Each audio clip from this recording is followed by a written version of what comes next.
So Raymond's asking, how do you deal with a client that confuses cuddling and romance or sex? That's a great question. So this comes up a lot, actually, and it's just the professional cuddlers were very well trained in communicating the boundaries of the experience. And it's those boundaries that we create that allow people to relax into it because you know what is possible and what is not possible.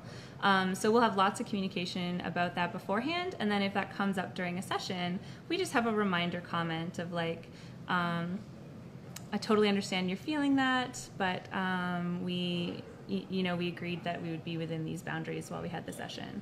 And I've never had that be pushed. I've always had that be respected and understood. And so we just acknowledge it and kind of move on. So another question from Raymond. Have you ever felt unsafe, and how do you handle that?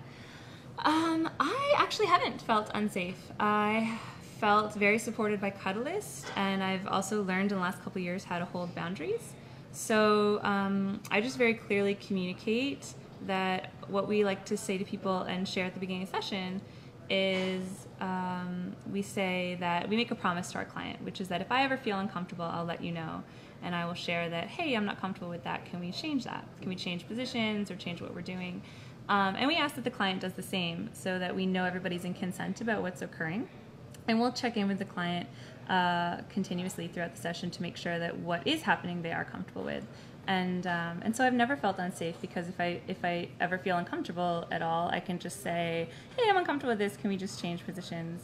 And so it's always been navigated very easily. So Kelly has a question. Do you have a menu of cuddles? Is there a price difference, and what is the cost? Great questions.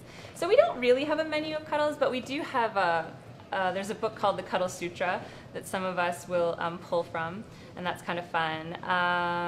And they do not cost different prices at all. Some people will include Reiki or other healing modalities that they have, but each professional cuddler would let the client know if they had those options and what the price difference would be.